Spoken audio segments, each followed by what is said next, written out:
জগতের মধ্যে হুজুর গৌসুল আজম বলেছেন, তুমি সিদকে নিয়তের সাথে ভিতর জগতের মধ্যে ইখলাস সৃষ্টি করে যদি তুমি আল্লাহকে চাও এবং এই জায়গার মধ্যে প্রচেষ্টা করতে থাকো ইবাদতের মাধ্যমে, ফরাইজে দ্বীন, নওয়াফিলে দ্বীন, কোরআন, জিকির, মুজাহাদা, মুরাকাবা, মুশাহাদা, চরিত্রের পরিবর্তন, ইবাদত, সবকিছুর মাধ্যমে তুমি যখন চেষ্টা করবে, আমার আল্লাহ তোমার ভিতরে কলব জিন্দা করে সেখানে একটা আয়না দান করবে।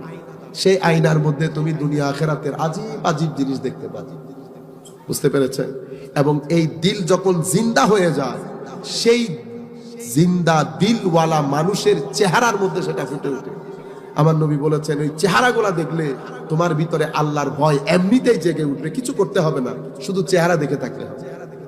তুমি যখন তাদের কথা শুনবা, তাদের কথার সাথে আর কারো কথা মিলবে না। কেন মাওলা? কিতাব তো একই কিতাব, কিন্তু কথা মিলে না। কেন? তাদের কথার মধ্যে